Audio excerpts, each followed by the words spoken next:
So I am going to be father soon to two.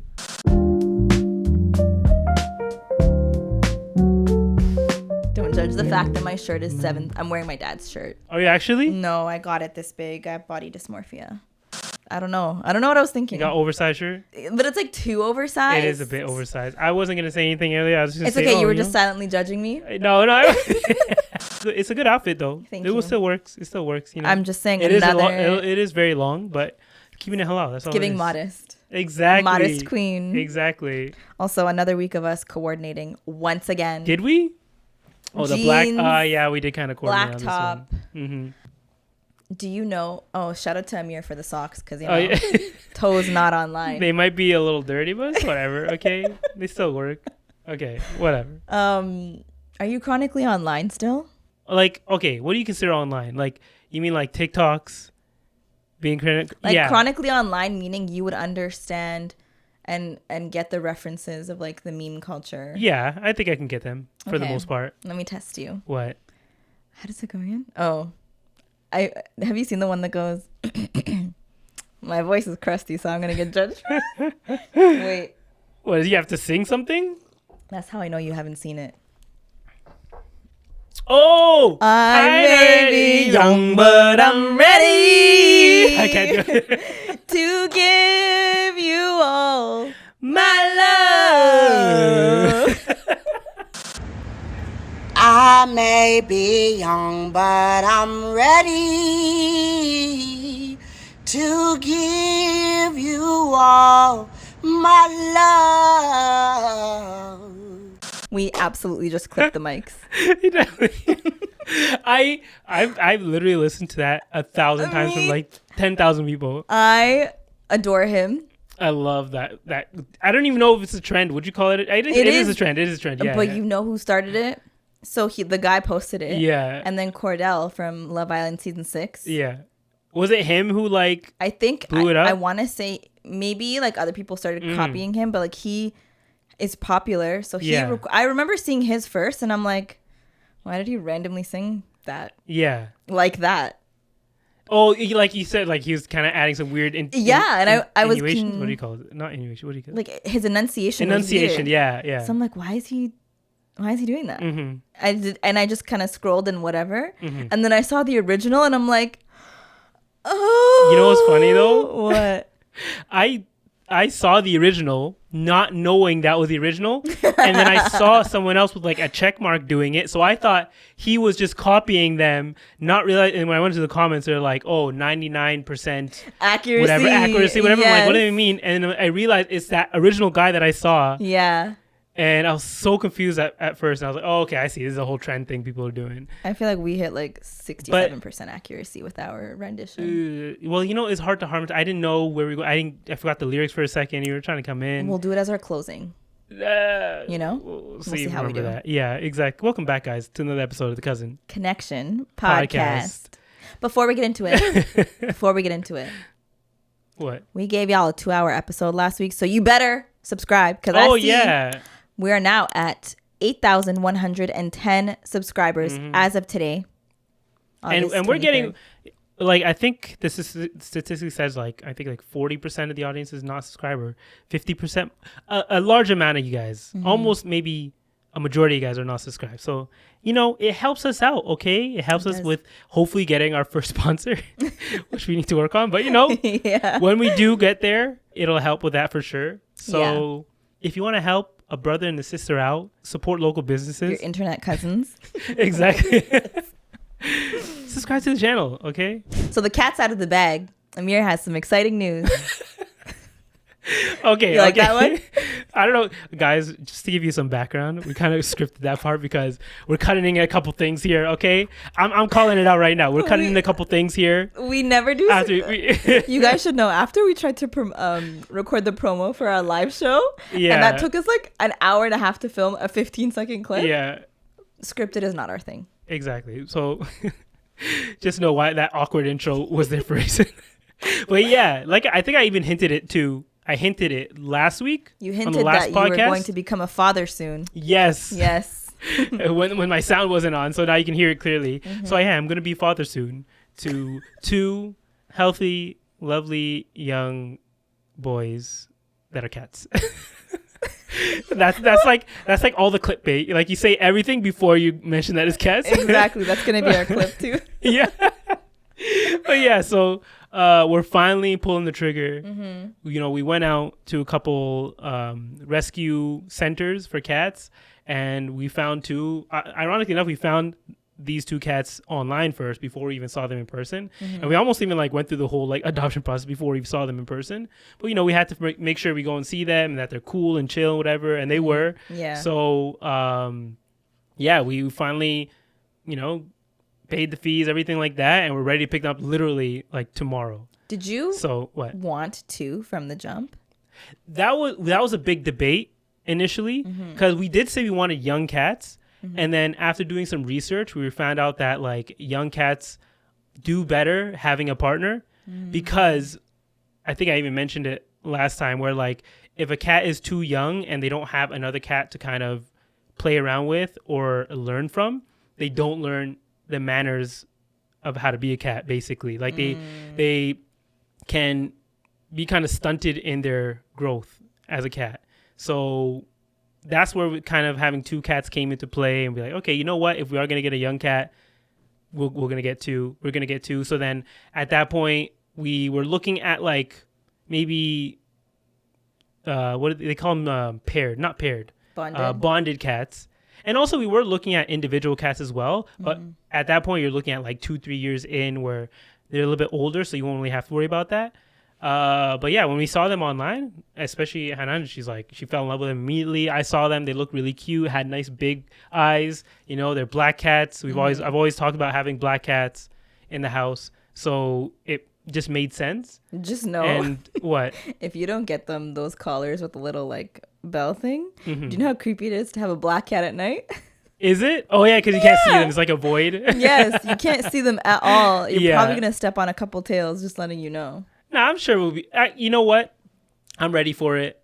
There's a lot of like, now that we know we're getting the cats, like there's a lot of fears that comes with cats, and like you're thinking about all the positives of having a cat, and like I've talked about here a million times about having a cat and wanting a cat, but my family not allowing that to happen, and saying like immediately when I move out, I'm gonna get a cat. Yeah, you know, it might have taken us almost a year, or that's actually okay. it took us a year to actually do it. Yeah, but of course there's a lot going on, right? Planning for weddings, all that stuff, like having to care for a couple cats while you're doing all that didn't really make sense yet. Yeah. So, but once we were done with the wedding, that was like the first thing on our docket to get done. What are your fears? I'm curious.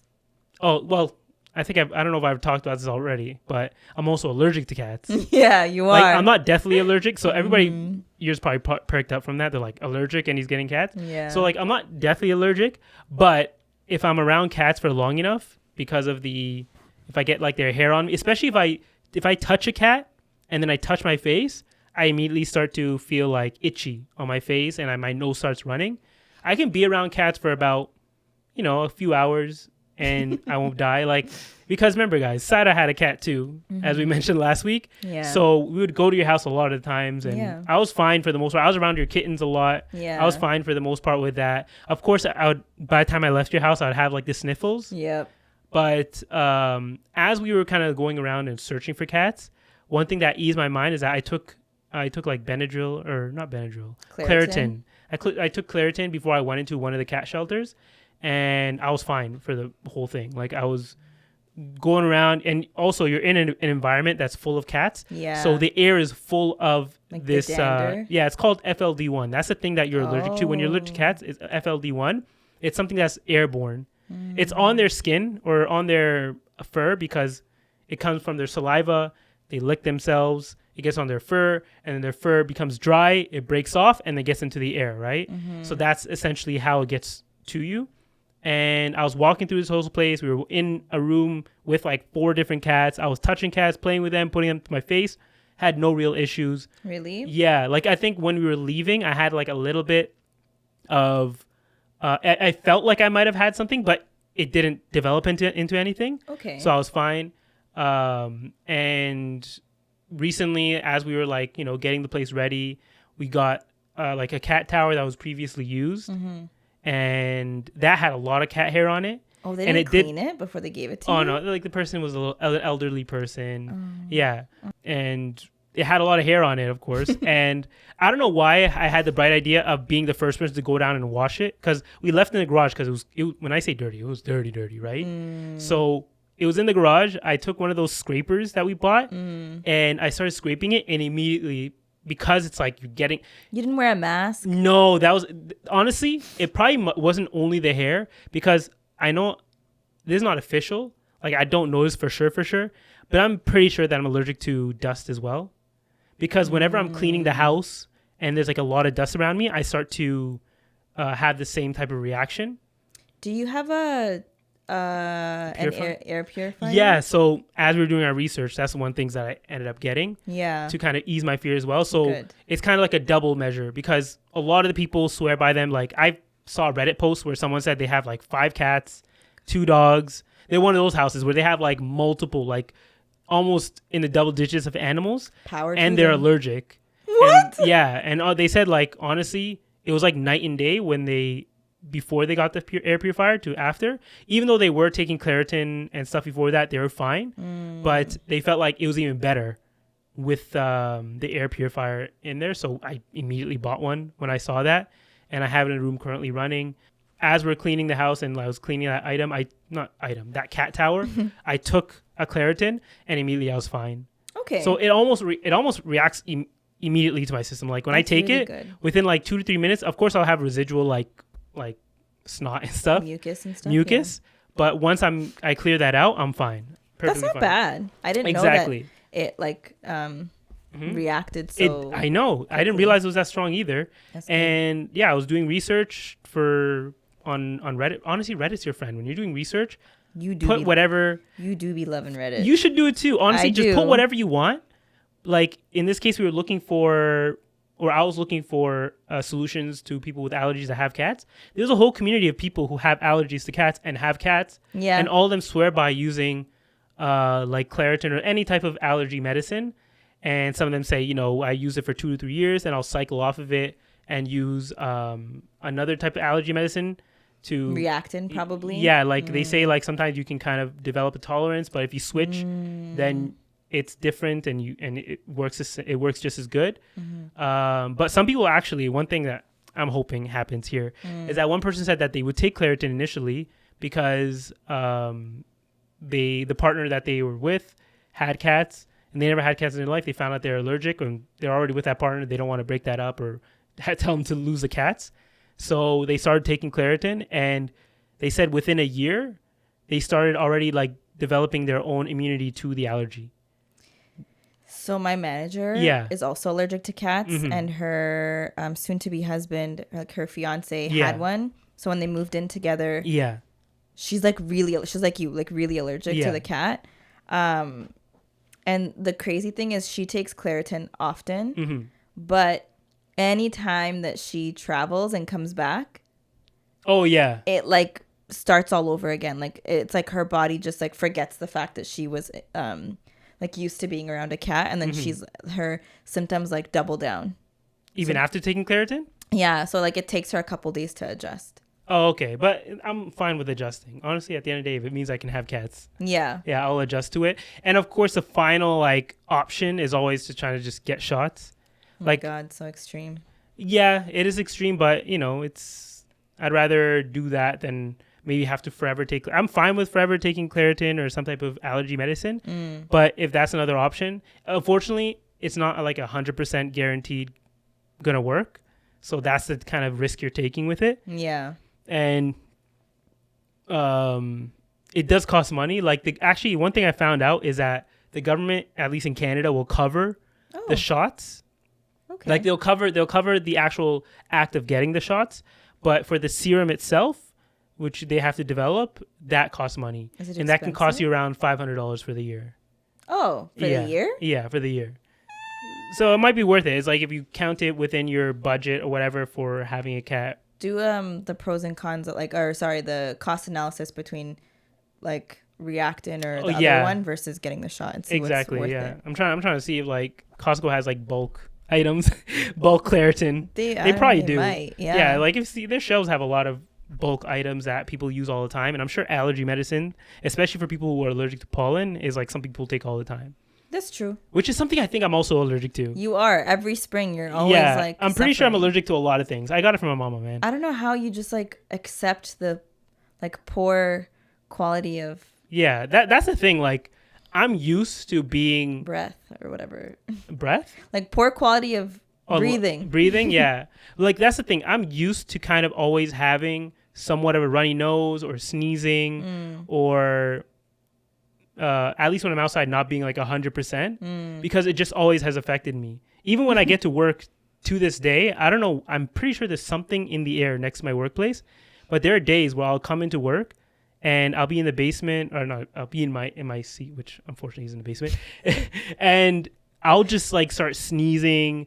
I'll have to blow my nose. It's a lot of things just building. They clean the place like twice a week. So I don't know how that's building up so much. Yeah. But yeah, I have a lot of reactions just to the area itself.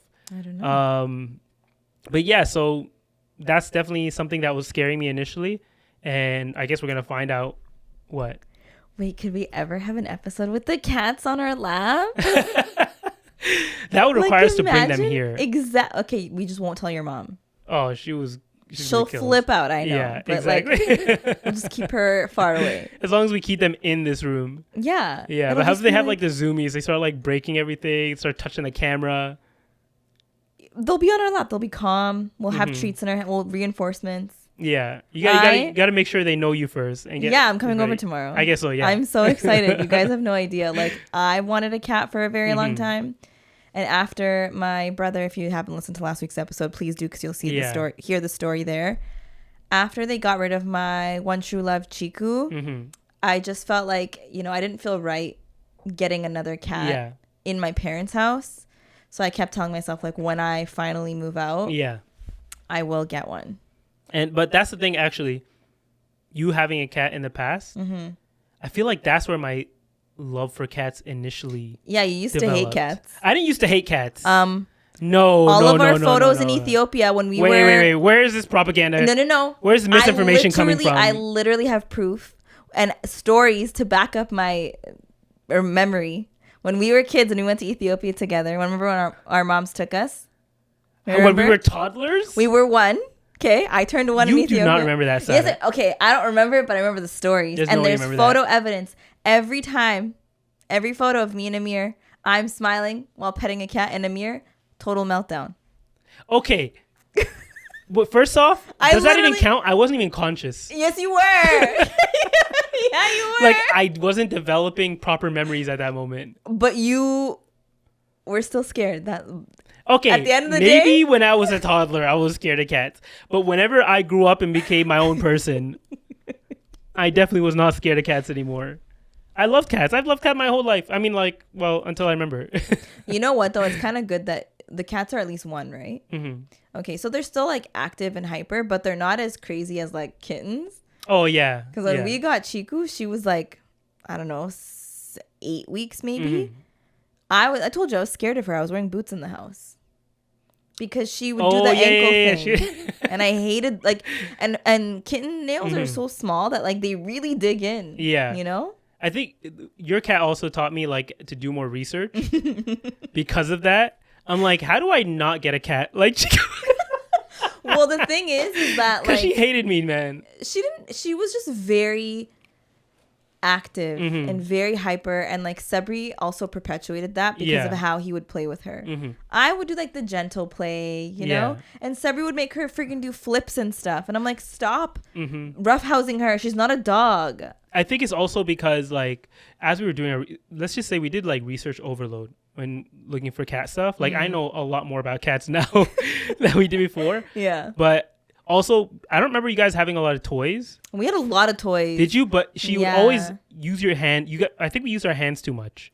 Because she would think that our hands were toys. Which is why you're not supposed to play with cats with your hands. Like, I would play... Yeah, I have scratches. See? For a reason. But, like, I was just comfortable playing with with my hands. But she had so many toys. And the thing is like, cats have favorites. So there was this one... Do you remember that monkey? that she like licked to death, and it was like ratty looking, and I would always want to throw it out, but she loved it so much. Like it was like a brown and light brown? Yes, yeah, I remember that one. Yeah, and then like I found it recently. Sabri was like, "Do you remember this?" I don't even know where we found it, but we found it in the house, and it made me so sad because I smelled it and it still smelled like her. There's no way it did. Really? Because we never washed it. Yeah, and then I threw it out because it was pretty gross. Like. It was crusty, you know? Yeah, it's gross. But yeah, so we've been doing a lot of research on cats, and like we bought hundreds of dollars worth of stuff. Of course, like a large amount of that, probably half that cost was the air purifier, which we got. Yeah. And like I've already been running it, just making sure that it's good to go. It's good to go. And you don't realize, like, first off, I didn't realize how much it costs to even get a cat from an adoption place. So expensive. Oh yeah. Like we've already like we're probably almost $1,000 in the hole right now because of these cats. But hey, it's all worth it at the end of the day. Training for your future children, because it's not going to be hundreds, it's going to be thousands at that point. But that's something to think about. It is in the future. If you're thinking of getting a cat, like make sure you have the capital to do it and be able to take care of these cats, right? Oh, what kind of litter box did you get? Stainless steel. I'm so proud of you. That's true research. That's how you know, because I was going to suggest, and I forgot to tell you, that stainless steel is the way to go. No, we've definitely saw that stainless steel is the way to go. I've been watching like cat videos for years now. So I feel like a lot of this stuff is just knowledge that I'm finally being able to put to use, right? And it's going to be interesting seeing what life is like with that, because it is basically your whole life is changing now, right? No?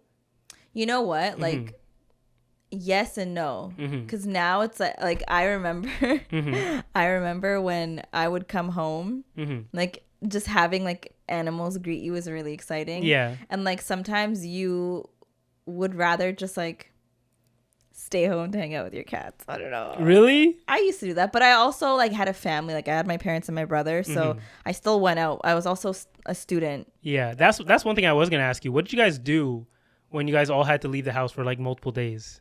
I don't think there was a time during that. There was never a time where we left for multiple days. Yeah, I guess your mom might probably stay behind. Yeah, like someone was always home.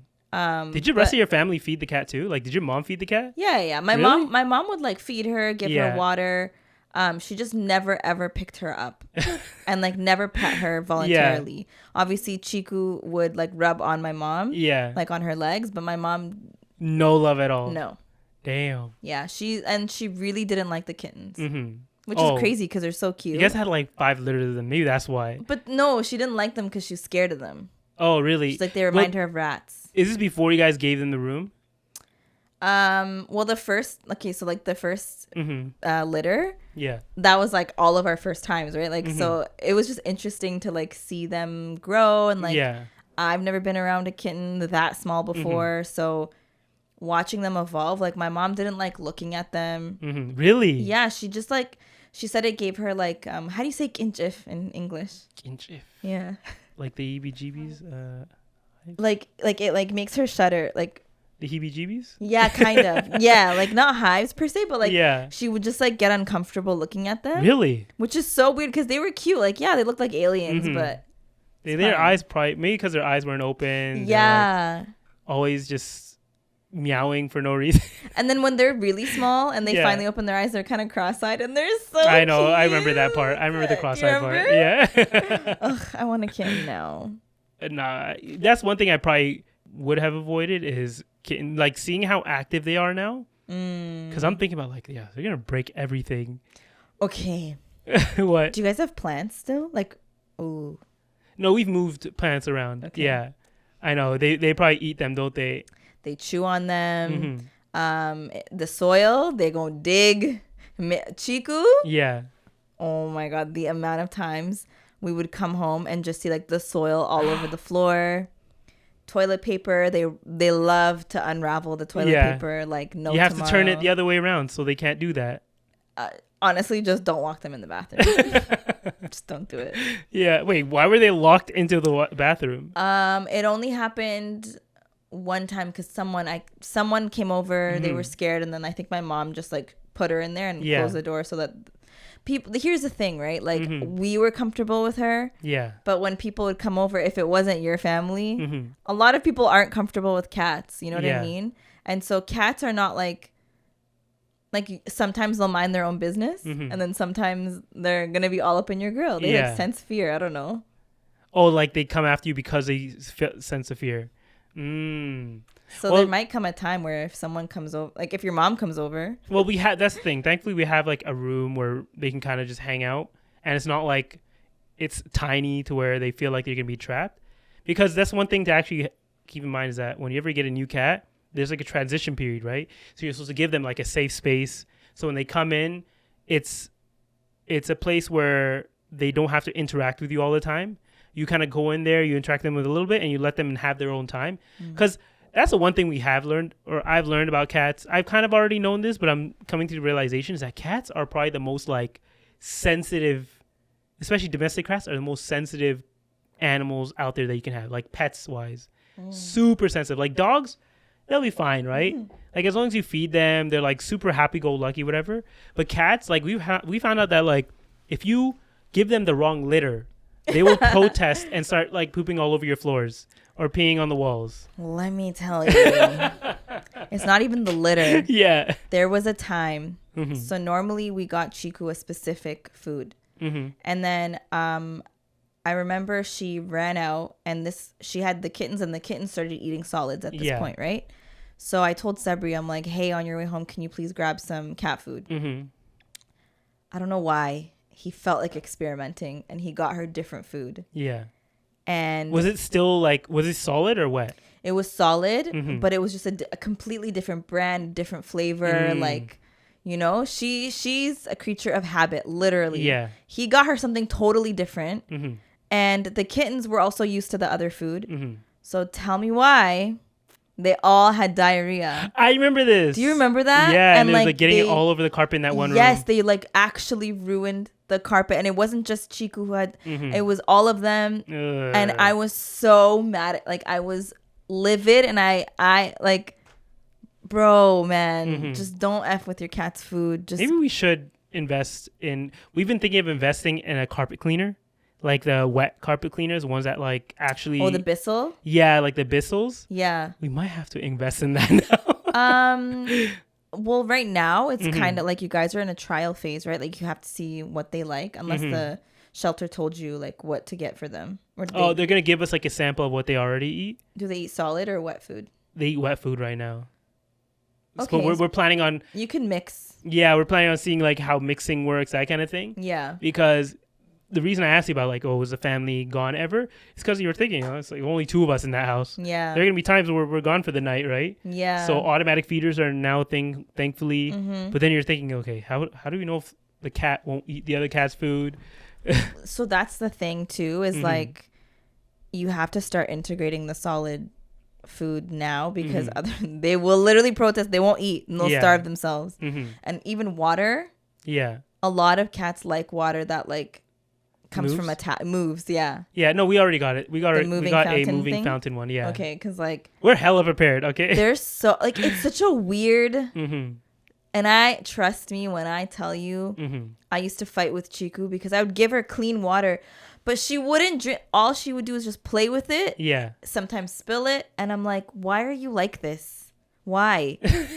But then the minute you go to wash your hands, she sprints, and like we're used to it. But if we have guests, the amount of, like your mom, oh my god, did she ever stay the night when Chiku was there? Yeah. Oh, she did. She stayed with us for a little bit, and by the end of it, she loved her. They were friends. Yeah. But like Chiku, if you go to the bathroom, she would run into the bathroom with you because she knew that you'd wash your hands, right? So I had to tell your mom, like, listen, don't be scared. She's gonna run and she's gonna jump onto the counter. The amount of times your mom screamed, and she would like yell at me to be like, come and get your cat. Yeah. And then eventually she'd be like, I'd hear her. She'd be like, Chiku, oh, really? Want some water? And I'm like, wow, she got used to her. Okay, that gives me hope. Because that was my other fear, is like whether the parents will kind of like, warm up to the cats. Honestly, I think the fact that you have 2 black cats, like, good luck. It'll be fine. They're also very friendly. Like when we went to see them, they're super chill. Like they're sleeping when you first met them. Aww. Yeah, at least one of them was. The other one was kind of just like chilling. He was about to sleep, and then we kind of woke him up, and he started playing with us. Really? Yeah. Oh, I'm so excited! I can't wait to see him tomorrow. So yeah, we're gonna be hopefully. That's just the precursor. I guess we'll see how it works out next week when we record again. I can't believe we spent like 30 minutes talking about I know. cats. Well, some of that was also the thing that the promo we were recording earlier. Yeah. That we completely butchered. I'm gonna try and figure out how to do in the edit later. Maybe we'll have to do it again. Just make it a little better. We'll see. We'll do it at the end. I feel like we haven't talked about like either pop culture or news in a while. We haven't. Mainly because I think for the last few podcasts it's been more like personal stuff, whether it be we're recording to the Hijabi Talks that was episode 177. So check that out. We reacted to the first Hijabi Talks. And last week's episode, which was Sebri's episode, where we talked about, raising a family, finances, childhood stories. So if you want to hear about that, got an extra long one from last week. Yeah. I feel like everybody's kind of aware of what's going on down south in the south of the border. I actually am not aware. You're not aware? Well, basically, the orange man downstairs is trying to take over the country, like state by state. He's already done it by taking over DC. Oh, yeah, okay. Yeah, you've heard about that, right? Yeah. So when I say take over DC, like he's literally now at this point, this is escalated to the point where he's talking about like getting rid of the mayor of DC. Be like, crime is totally up. Mind you, every time he says crime is up, crime has actually been down in that city. In all the cities he's mentioning, crime has actually historically been down. So he's making up all these numbers.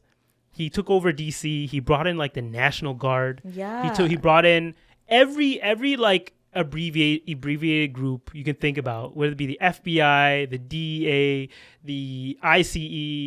I don't know, ICE. Yeah. He brought everyone to this one. It's not a state. It's a state and a city. Is it a state? It's District of Columbia, DC. Yeah, it has some weird rights, which is why he's able to kind of do this, right? Because they have no real representation outside of like, they have an elected mayor, but they have no Senate seats, which is the people who actually can like, bring the concerns of the people to the government. So he took it over. He brought in all those people and he's saying, oh, crime is crazy down because of this, right? Really no numbers to back it up or no real factual numbers to bring it up. And then now he's talking about doing the same thing to like California and to Chicago. California? Well, LA, really? Chicago. Yeah. So, and he's actually, what's developed recently is that he's actually getting help from all the Republican states where they're sending their National Guards to DC. So he's basically he's bringing all these National Guard together to build like a huge army for himself, essentially. It's basically, at this point, it is the A word. Can we say that on here? Authoritarianism. I think so. Yeah. He's completely it's unabashed authoritarianism. That's a hard word to say. That is a hard word to say. What is his MO? Like, what is he trying to do? He's trying to, like, take over the country. Essentially, make it to where he doesn't maybe even technically have to run for a third term. Will there be another term, a vote after this, right? Because this is what the American people voted for? Apparently. And the thing is that I always go back to this. I'm like, just looking at him, how he talks, his vocabulary isn't very big. Vast. My vocabulary isn't vast, but I'm not running for president, okay? So, and like, everything he says can be checked for factually that it's incorrect. Almost everything that he says, and or twisted in some way. And like, he breaks every single law. He is a felon himself. That's crazy. Yet people still fell for it. I don't know how, even though he could be quickly disproven. Yeah. And voted for this guy. Do his supporters still support him now because of like... It's very split now. Because at the end of the day, you have to remember that like this is still a cult, right? Like the reason that he has reached the level he is right now is because he's an effective cult leader. That's crazy. Yeah, because he's able to control the information these people are getting. Yeah. So if you're able to control the information these people are getting, and they're not fact checking your sources, he can say whatever he wants. They're going to take it as gospel and just believe everything he says, right? Thankfully, with this whole like Epstein stuff that was coming out, that kind of really woke up a lot of people and split the party. But you could quickly see like the talking heads, the people online who have their own social followings or like their own followings that are supporters, they fell in line very quickly saying, oh, you know what? Forget all this. We didn't care about this Epstein stuff. And then someone puts like a mash cut of them talking about how this is like the most important thing in the world. And 6 months later, they're saying it's not important. Who even brought this up to begin with? Which is literally what he said. He's like, who brought this up? It's like, you did. What?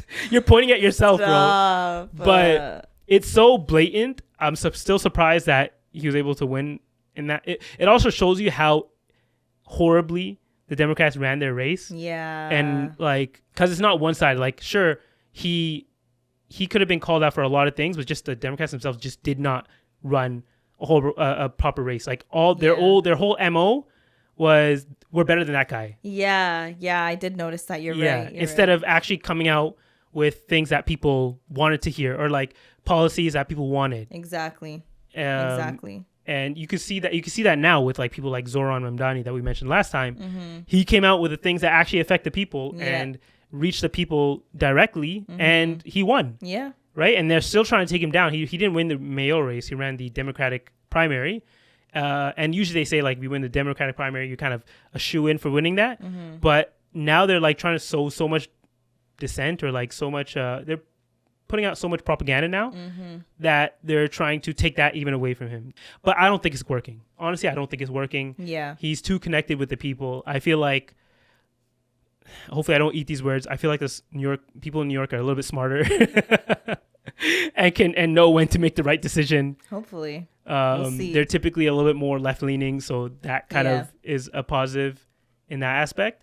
And hopefully he can be, when he actually does win the mayoral race, he can be the like first example to the Democratic Party of like, okay, look, he is actually speaking to the people, seeing what they want, and trying to implement it. Yeah. And he was able to win the mayoral race to the biggest city in America. Right. So, maybe this should be a way, of an example for any future candidates that you guys have and what messaging you guys should be putting out there. Like how to go about running your campaign? Yeah, exactly. Because unfortunately enough, his own party, the Democratic Party, is still not even defending him, and they're not endorsing him. Why not? Because, it all goes back. It all goes back to that one country that seems to rule everything out here for some reason. You guys know who we're talking about, okay? I don't even have to say it now. It's not real. Yeah, and like the AIPAC donors, man, they have this hold on them. And actually, someone recently came out. Of all people, like this is the last person you think that would actually expose this. And we kind of knew about it, but she's speaking out about it from the Republican side. Do you know this woman named Marjorie Taylor Greene? No. She's a huge Trump supporter, like huge Trump supporter.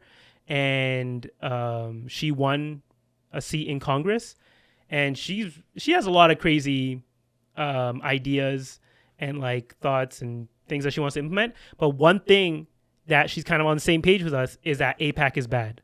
Oh. Yeah. And she actually came out and she exposed how they do it.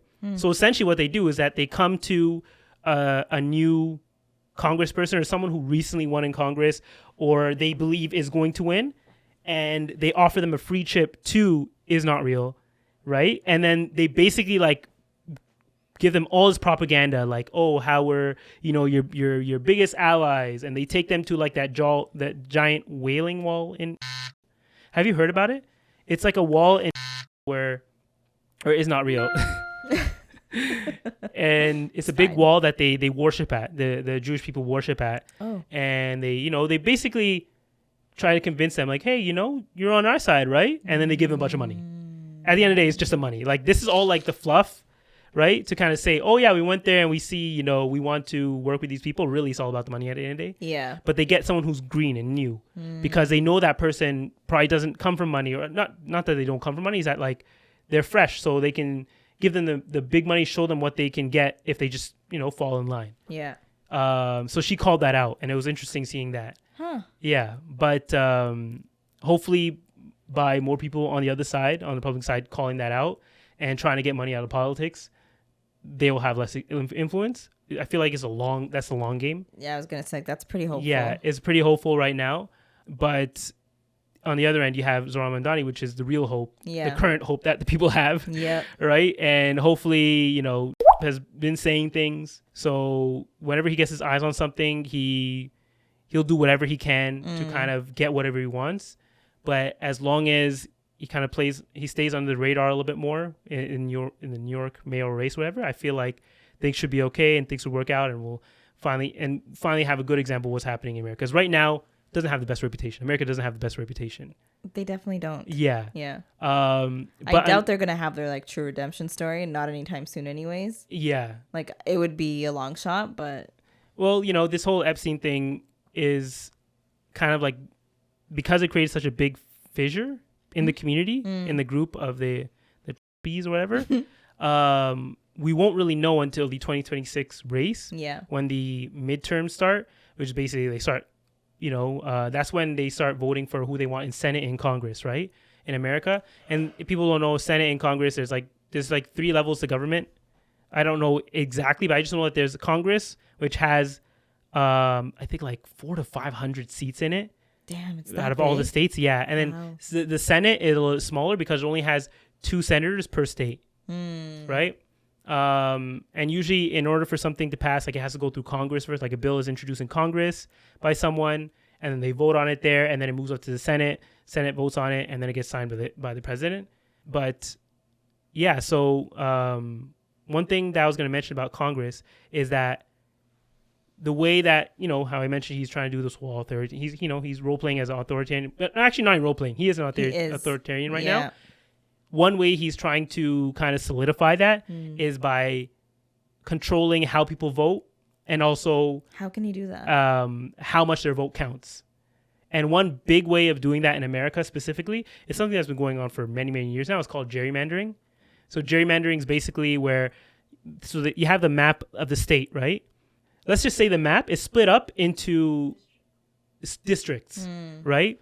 The proper way of the proper way of drawing districts is by trying to get almost an equal amount of like Republicans and Democrats within a state, or like demographics within a state, or within a district, sorry.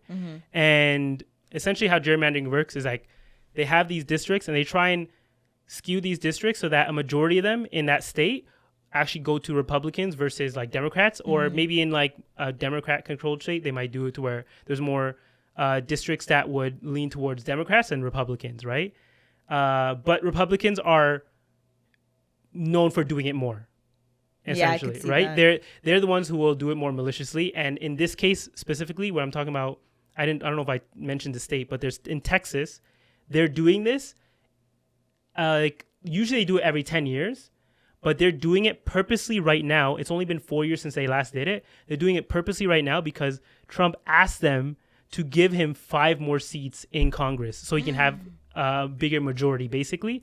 So like, okay, we're going to break this like tradition of doing it every 10 years, and we're going to do it now. And essentially, like they're going to rig it. They're out in the open rigging the map so that they're trying to draw it, and when you see the last finished drawing, it looks like so squibbly. Like there are states or districts that are like going across from like the east side to the west side, and like have a little sliver here and going back. If anyone's seen like a district map, maybe I can put it up. Yeah. It usually does not look like that. It just looks very I kind of want to skewed towards one party. And yeah, essentially they tried to push that through. The Democrats tried to fight back by leaving the state because they can only vote on these things when there's a certain amount of people within the state house to vote on it. But they were like forced back because they were saying like it's illegal. There's a whole fight about it, essentially. What? Is that what a district map looks like? Yeah. Oh. Yeah. They can't. Is that legal? Technically it is. Like it's not illegal. Like, it's just not morally correct. Yeah, it's not morally correct. But at this point, I don't think Republicans care about what is morally correct as long as it wins them more seats in the House. And the issue with this is that this was a directive from the president to get them more seats. And they're like, sure, buddy, no problem. We'll do it for you. And they're doing it in a time when it's not supposed to be done. Wow, look at the difference. Mm-hmm. This is the old one. This is the new one. Yeah. It's crazy how, like, they're just willing to take orders from the president. And it's so clear as day that this is happening. Yeah. And now, actually, the Democrats are trying to fight back. And they're like, if you guys are going to do that, we're just going to gerrymander as well to try and kind of negate or nullify how many seats you guys get. And the big fighter against this right now is the California governor, Gavin Newsom, who also said, okay, we're going to start gerrymandering as well. And he's like, I'm going to try and get 5 more for the Democrats. So it basically negates what you guys did. Like, we're not trying to get more. We're just going to try and negate what you guys did. But now it's going to create basically almost like a Cold War within the country of every state, whether it be Republican or Democrat control, to try and like fix the districts so that one party can have a majority over the other. So like you're seeing democracy kind of crumble right in front of you.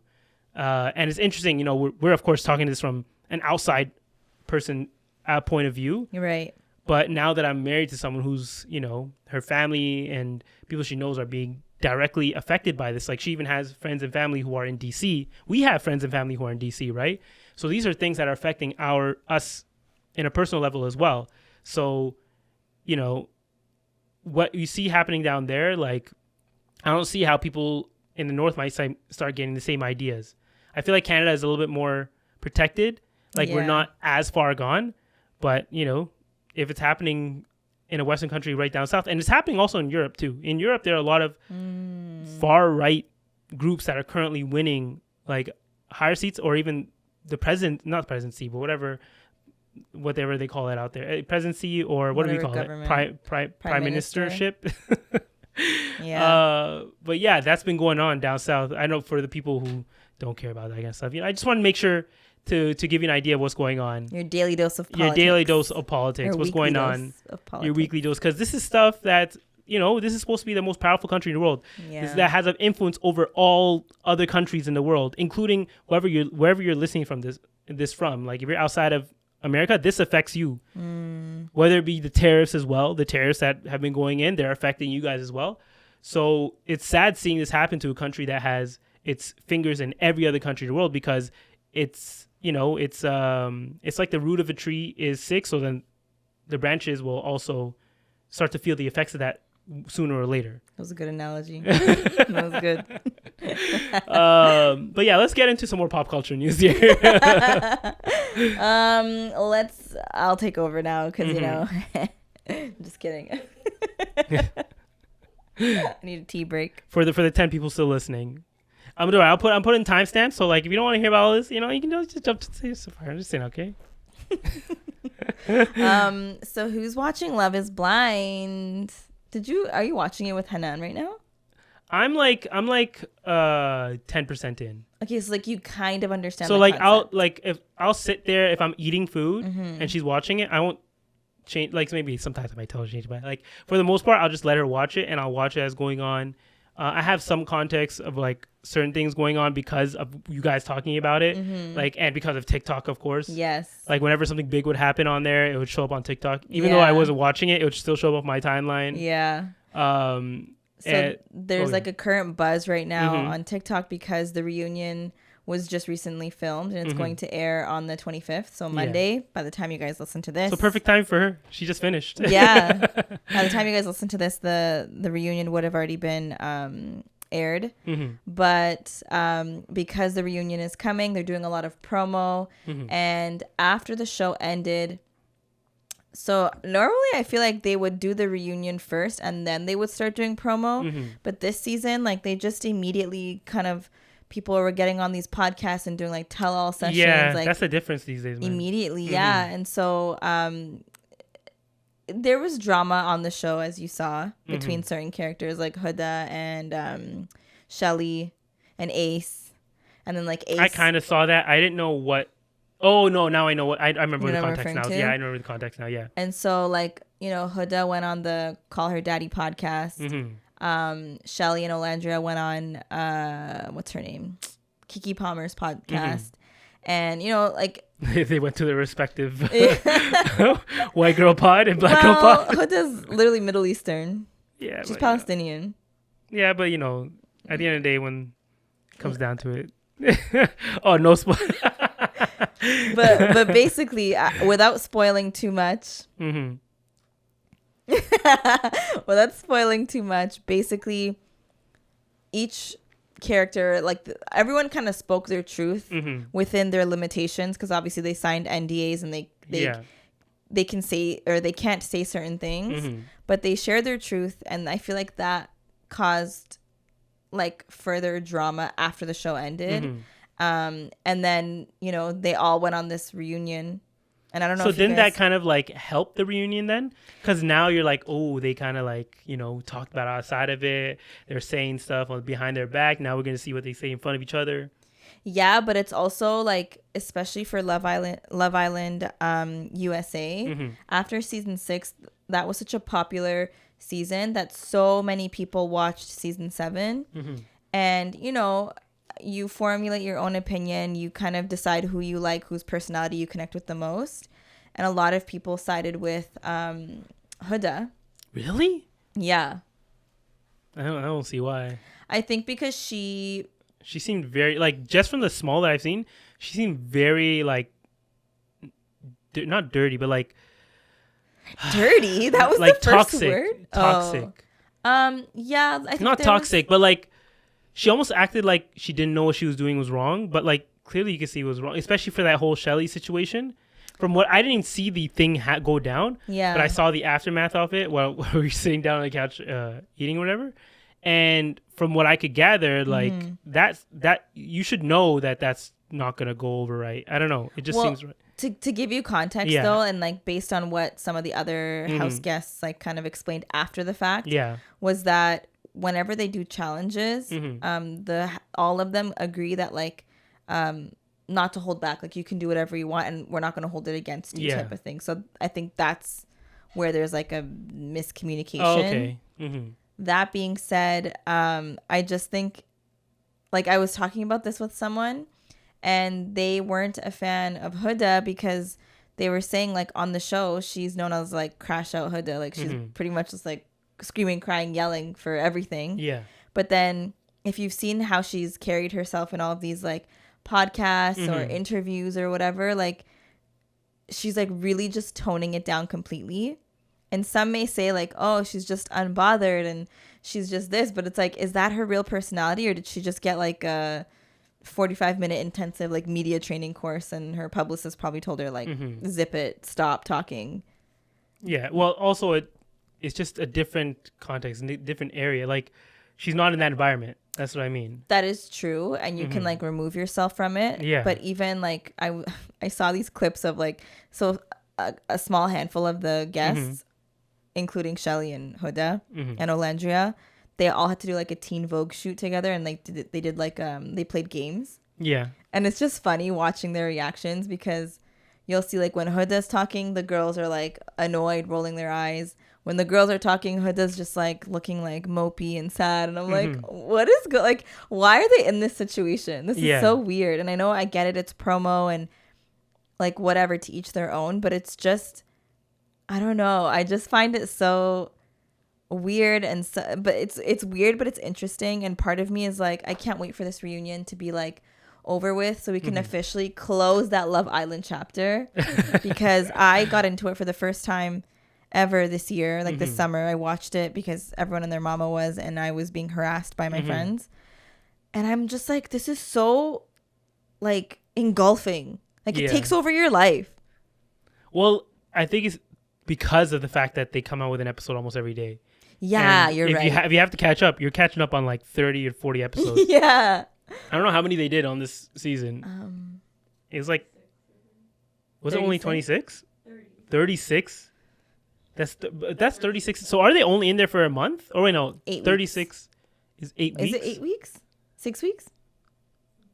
I can't remember.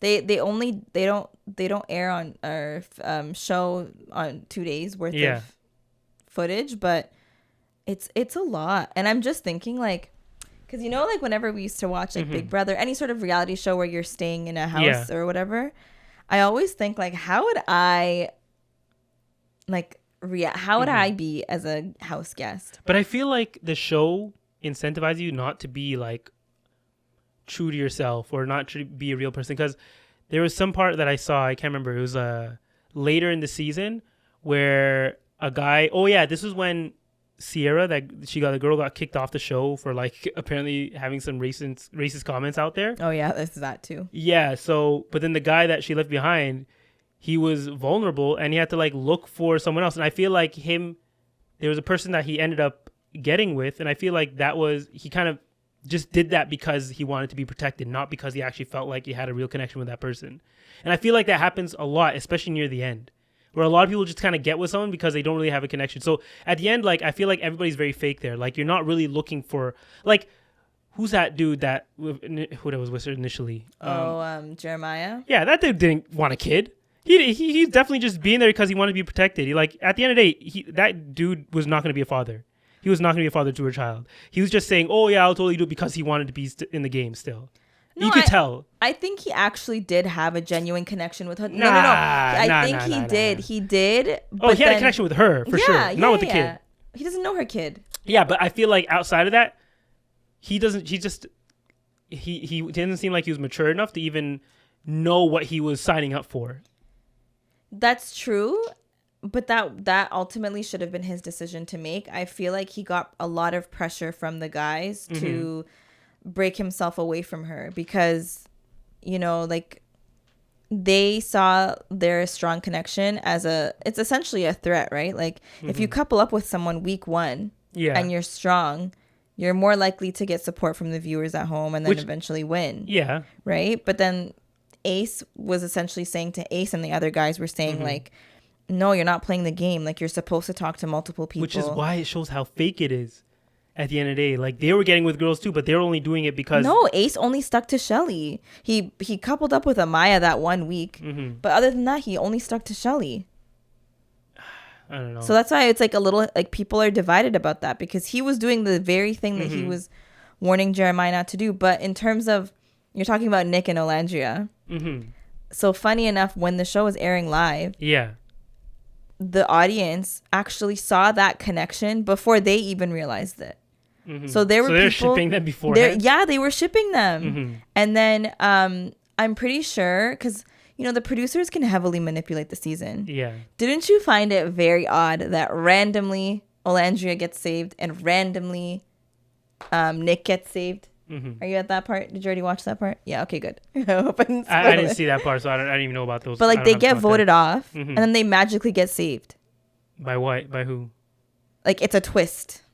You don't think that's like... Okay, if it's a twist where, like, for no reason other than them just saying they want to keep them there. Yeah, the producers wanted to keep them there, and like, obviously they were given the option, like, either you guys can like go home single or you can couple up, and they're like, okay, let's couple up and like we'll try, you know what I mean? Yeah. And I don't know. I don't think she made it past that part. So I'm not gonna get into anything else after that. But I don't know. I just feel like that's why I didn't really connect to the show at all. I don't connect to those shows in general, but I just feel like a lot of relationships on those feel very forced and like fake, and like, I don't know. I feel like I can read it a little better. Okay. They're not all forced or all fake. Like, I think a lot of people connect to it because they see themselves in some of these people, right? Like, at the end of the day, a lot of them are genuine, like, people that are just looking for love. Yeah. Like, yeah, okay, like, you chose to look for it on a reality TV show. Interesting. But it's like, I'm looking for love, but I'm also potentially wanting to dabble into the career of influencing. Because this show literally catapults you into a level of stardom. I feel like that really is everyone's motivation, just becoming an influencer.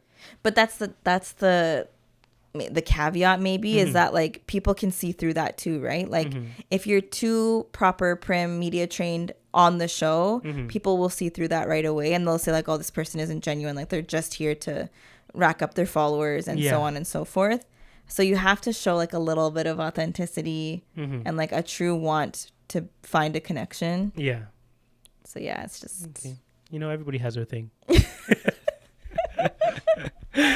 Oh gosh. And then in other news, I feel like, have we ever talked about Ozempic on here? I feel like, we mentioned it. Like when before. it first came out, right? Yeah. Or like when it was getting popular. I think I asked you at one point if you would take Ozempic. I would probably die. Or I'd be part of the class action lawsuit. Oh, speaking of. Wait, is it a class action? Or is it just like someone's just suing them for that much? Basically, Ozempic is just being sued, or like the company is being sued for $2 billion. Sorry, $2 billion. $2 billion. It's still a lot. Yeah, because people are getting like stomach issues, and of course, for some reason, people are getting blind from it. So I was looking into this because I'm like, how the hell, like the intended use for this drug was for diabetics, right? Mm-hmm. And so I guess through the diabetics using this needle, they discovered that there's also extreme weight loss associated with it. Mm-hmm. And then I don't know who made the discovery, like, let me just get this for weight loss. Yeah. Somehow it became popular for that. Mm-hmm. I think the Kardashians, honestly, because that's where I first heard it from. Yeah. And then Oprah, Kardashian, like celebrities. Mm-hmm. That's what I heard of. I just heard from generally from celebrities. Exactly, because they like all of a sudden everyone's getting skinny in 2 months, and you're like, oh, how? Yeah. Like, did everyone just do gastric? Apparently. Lizzo didn't use Ozempic. Yeah, I saw her TikTok. I saw that too. She's like, literally, it was just calorie deficit, working out, and walking. Yeah. People underestimate the power of walking. Mm-hmm. But so because they started using this diabetic medication for weight loss, and I remember, like, I think I was looking at the comment section on Shade Room. Mm-hmm. People on there are so funny, but they're like, we literally told you guys, stop using the diabetics medication for your weight loss. Just go for a walk. Mm-hmm. And like, on one hand, because I feel like I started like looking into it, and I was like, what is this? Like, why is everyone talking about this? Like, this is a class action lawsuit waiting to happen. Mm-hmm. When a drug gets that popular, you just know. Well, and the thing is that all drugs have side effects, especially something as strong as something that makes you lose your appetite. Yeah. Why do you not think that you would have a side effect from it, or there will be some side effects from it, right? Is it a new, like, my thing is like, if people have been using this for like years and years and years, and it's just now gaining traction, why haven't we heard? I mean, I guess because it wasn't popular, you're not going to hear about like the things that go bad. I'm sure that it might have had those side effects on the people who originally were using it, which were people who were diabetic. Mm-hmm. But now, because the user base has exploded on it, like, I think we were talking about numbers before. Like, if you have 10 million people using something and 1% of them have side effects, that's still 100,000 people who can go out and speak about it. And even if 10,000 people want to have sue them for some money, that's still a lot of people out of your 10 million users. Yeah, that's true. So it doesn't take a lot or actually, it takes a lot, but it doesn't take a lot of people, to come out with something like this. But you know what's crazy is, like, so in addition to diabetes and like obesity in general, I also saw that it was really helpful for people with PCOS. Oh, really? Yeah. PCOS isn't that just like hair growth on women? What is that again? PCOS stands for polycystic ovarian syndrome. Yeah. Essentially like insulin resistance. Mm-hmm. So similar issues as diabetes, but it impacts your period. Oh, okay. And sometimes could go as far as like impacting your fertility. Mm-hmm. So I don't know what the correlation is. I guess because it's similar to diabetes, that's why it helps. Yeah. So I saw a lot of people taking it for that. Mm-hmm.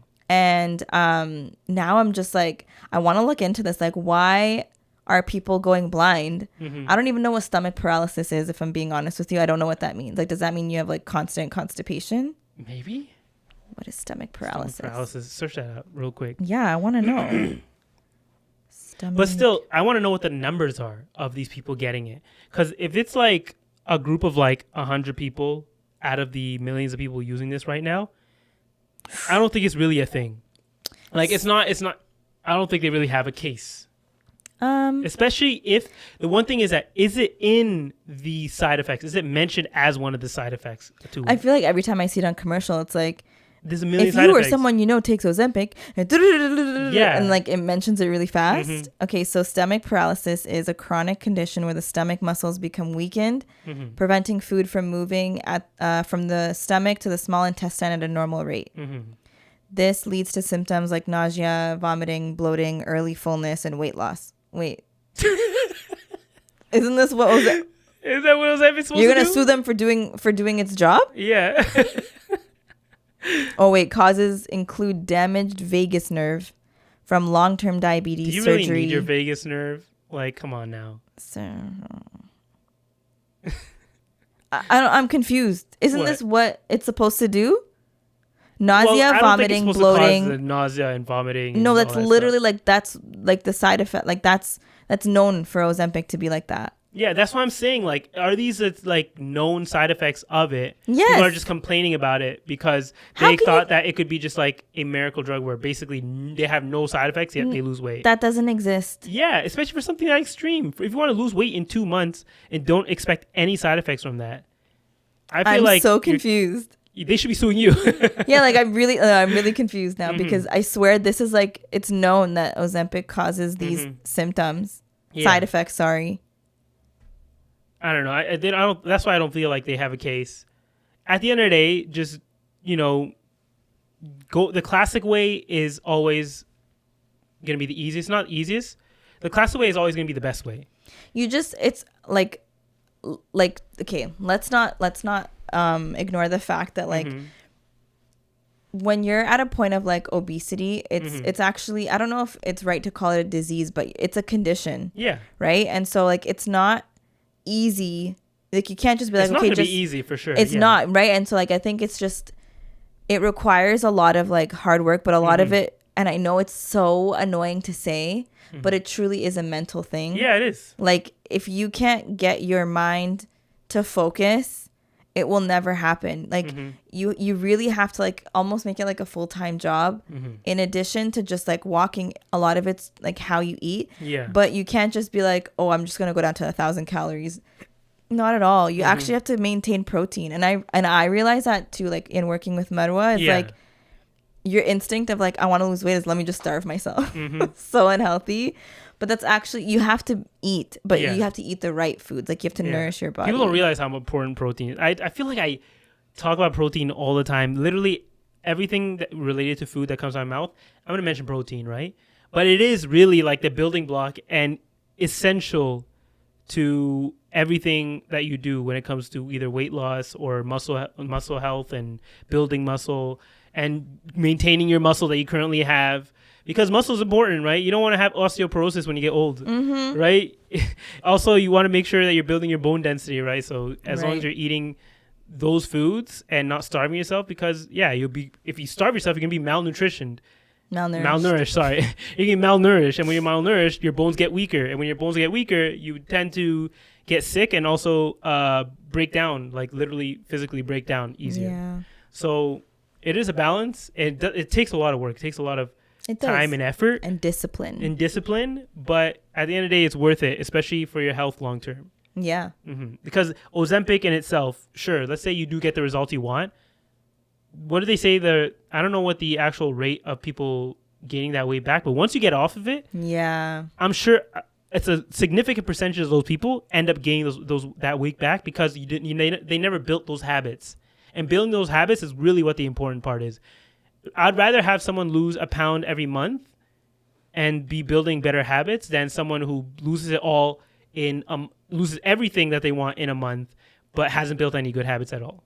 Because one is going to last long term, at least in my opinion. And that's the thing, right? Like some people will call Ozempic like the cheat code because you could still eat whatever you want and then still be losing weight. But like that's not sustainable, like you were saying, right? So that's why I think a lot of people end up relapsing or like gaining all the weight back is because you start taking this needle, you're losing all this weight, and then when you stop after however long, you're just going to gain it back because you haven't changed your eating habits. Yeah. You haven't implemented any not sort only of eating habits, your exercise. You haven't changed your lifestyle. Exactly. So, and if you are taking it, this isn't us shaming you because at the end of the day, like you got to do what you got to do. But I think it's just like be cognizant of the fact that it's not like one needle's not going to change everything. Like you really have to change your life in order to have sustainable impact. Yeah, there's always going to be outliers. Of course, people who